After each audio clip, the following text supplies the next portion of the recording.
भाषण पर धन्यवाद ज्ञापित करते हुए मैं यही कहना चाहूँगी कि आपने अपने अभिभाषण में सर्वप्रथम बाबा साहब अम्बेडकर सहित संविधान सभा के सभी मेंबर्स को नमन किया है। हम सभी जानते हैं कि उनमें 15 तत्कालीन विदुषी महिलाएं भी शामिल थीं जिनका महत्वपूर्ण योगदान था। आपने कहा इस सरकार में महिलाओं को सर्वोच्च प्राथमिकता मिली है, मगर झारखंड के संदर्भ में यह पूर्णतः सही प्रतीत नहीं होता। सन 2000 में झारखंड में भाजपा की सरकार आई और 17-18 सालों तक भाजपा ने वहां शासन किया। उस दौरान महिला तस्करी अपनी चरम सीमा पर थी। पन्नालाल नामक एक तस्कर थे जिन्होंने अकेले लगभग 15,000 लड़कियों की तस्करी की थी और प्लेसमेंट एजेंसीज की भरमार पूरे झारखंड में हो गई थी और दूसरे राज्यों में ले जाकर तरह तरह से उनका शोषण होता था। हमारे माननीय हेमंत सोरेन जी की सरकार ने 2019 के बाद उन लड़कियों को वापस घर लाया रेस्क्यू करके और उन्हें सम्मानजनक रोजगार से जोड़ने के तमाम प्रयास किए, जिनमें मैया सम्मान योजना उसी वजह से है ताकि वो उस आर्थिक मदद से अपने पैरों पर खड़ी हो जाए। और जो स्किल डेवलपमेंट प्रोग्राम्स चल रहे हैं उनके लिए जो सावित्रीबाई फुले किशोरी समृद्धि योजना है, उनकी पढ़ाई को कंटिन्यू करने के लिए फूलो झानो आशीर्वाद योजना है, उनके लिए पोटो हो खेल योजना है, विभिन्न क्षेत्रों में वो आगे बढ़े। इसके लिए जो तमाम योजनाएं उन्होंने लॉन्च की हैं और सरकार आपके द्वार उन्होंने लॉन्च किया कि पहले सरकारी दफ्तरों का चक्कर लगा लगा कर लोगों के चप्पल घिस जाते थे, अब सरकार उठकर उनके द्वार पर जा रही है।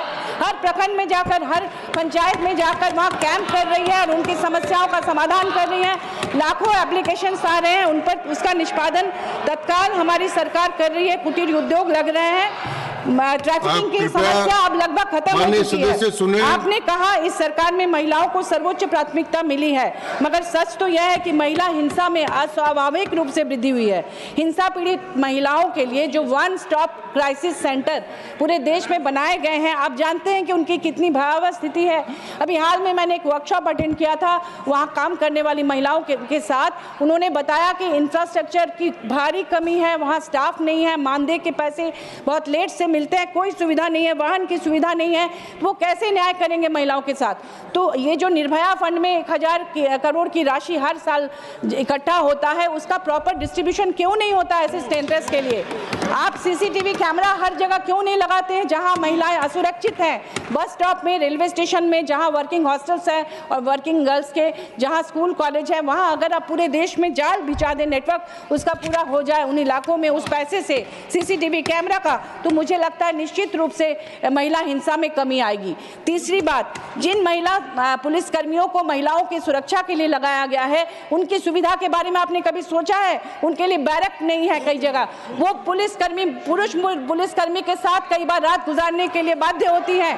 कई बार वो ड्रेस चेंज करने के लिए उनके पास कोई थाने में कोई ऐसा रूम नहीं होता है कि वो ड्रेस चेंज करके, उनके अलग बाथरूम नहीं होते हैं। तो इस पर क्यों नहीं ध्यान देती आपकी सरकार? एक तरफ आप महिलाओं को सर्वोच्च प्राथमिकता देने की बात करते हैं, दूसरी ओर आपकी सरकार ने वर्ष 2016-17 में एकेडमिक सेशन में झारखंड में 4096 सरकारी स्कूल को बंद करके मर्ज कर दिया और जो ग्रामीण और दुर्गम इलाके की लड़कियां हैं वो दूसरे गांव में नहीं जा पाती थी, नक्सल प्रभावित इलाके थे, तो उन्होंने ड्रॉप आउट बहुत ज़्यादा हो गया उनका स्कूल से, वो उनका नाम कट गया सुरक्षा कारणों से। लेकिन दूसरी ओर हमारे हेमंत सरकार ने शिक्षा को बेहतर बनाने के लिए सीएम एक्सीलेंस स्कूल ढेर सारे खोले हैं ताकि क्वालिटी एजुकेशन मिले और प्राइवेट स्कूल के साथ वो कम्पीट कर सके और स्मार्ट क्लासेस हो उनके लिए।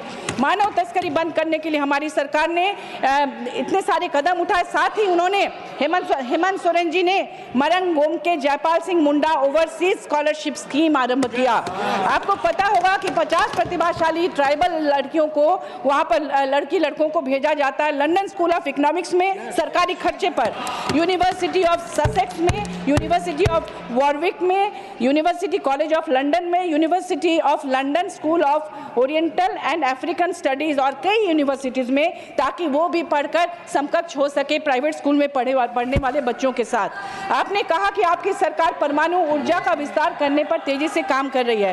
क्या आप आपकी सरकार ने उसके दुष्परिणामों से बचाव के उपाय पर ध्यान दिया है?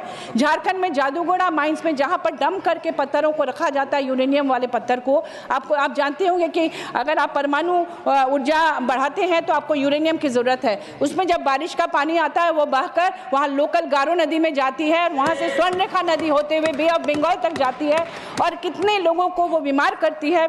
ये वाटर पॉल्यूशन पर आप ध्यान नहीं दे रहे हैं और परमाणु ऊर्जा का विस्तार कर रहे हैं। और 10 मोस्ट पॉपुलेटेड सिटीज में दिल्ली है, तो आपकी सरकार अगर पॉल्यूशन पर काम कर रही है, जहाँ राष्ट्रपति प्रधानमंत्री रह रहे हैं, तो आप